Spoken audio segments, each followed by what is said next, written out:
mfethu, uyayibona leya nqumbi eqoqa le ndawonye lapha ngaphandle. Akusilona igqume elingatheni leliya. Ilibe likama wami nawo washona ngesikhathi wena ubhantintile usejele. Engathi ubungasebenza ngokuzikhandla mfowethu ukuze uvale lo mkhokho wasimemela wona singacelanga kuleli khaya. Uyazi umsono wembabala kawungeni ekhaya. Kepha namanje ubusagqoke lezi zimpahla zasejele endlini eminyama. Ngiyathembisa empilweni yami ngizowenza umehluko inhliziyo ndendabuko. Nami ngangasazi ngidaleni sengigwiliza ngivele ngamahlombe endlaleni. Nawe awusafingishe ejele uzongibheka ungiphathele noma uthuluze kubeni wazi kahle lo wasidumbu ngamcisha ngelilahle ithuluzi. Angisoze ngazithethelela kwelokuthela umndeni ngehlazo. No-antu bengilandise ethi senaphenduka inkuku nempaka. U-antu yena noqhuku behlala esinuka esithuka. Soloku sakhula sifunde sikhapha ngenhlamba size siyongena esikolweni emafumbuka. U-antu yena waziyo wale ndaba uyini umsuka. Hleze sifela icala elidala kunathi elafela bona besakhula. Sengiqala ukuphosa ithawula inxeba lingathotshiwe leli thumba lisoze laqhumbuka. Fethu uhambo lempilo yomndeni lindlela ebanzi kodwa ngelinye ilanga liyadinga ukuba sihlale phansi sithelelana amanzi. Sibeke eceleni impakamo sivulelana izifuba simele iqiniso. Sime kancane ukukhombana ngeminwe ngoba eminingi isuke ikhombe thina. Uma iqaqa lingasiza ukunuka thina amakhwapha sozinuka thina. Ungibona nje mfethu nami ngangingazi ukuthi ngiyohlupheka ngize ngifise ngisho impumelelo yabantu abahleli phezu kwegazi.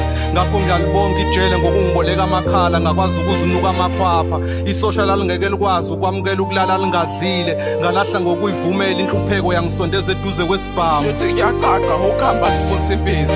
Umalume wala waphetha ukufela iqiniso. Ngenkathi bemthola phakathi kwamathanga kamshana wakhe unsindiso. U-antu umalume bemvikela njengesikhali samatungwa.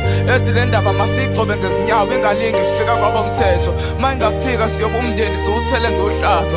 Eciphiza izinyembezi ezesula masinyana mayezibuhlungu bekunukela ngamanyala kamfowabo. Sekuyacaca ukuthi u-antu unesandla esikhulu ekufeni kwalo mndeni. U-antu ubulala kanjani ubuthongo evikela umalume kwisijeziso setilongo. Yaza ngikufisela ngisho izimpethu ukubola kwenhliziyo ka-anti. Nani nithule ningifihlela indaba engaka kanti. Fethu usumndeni impela kodwa nginezona ezingayidingi intethelelo. Lolu daba ngizolisukumela sengingamane ngifulathela ikhaya. Ngifunga ingcwaba likababa ezansi kwesibaya. Mina mfethu sengiyahamba umalume makumhlulu kuyejele kushuthi sesiyohlangana ngosuku lokucula amagugu. Umalume mayihluleka ukulawula imizwa ngakho akasabela igama lakhe enkosini maselibizwa. Umalume mfethu bese siphuza inyongo shuthi sesiyodibana kwelikaMathongi beyenzeni ingane azayiphula amanyongo. Insakavukela umchilo wesidwaba into kamalume yokusihlolela umhlola.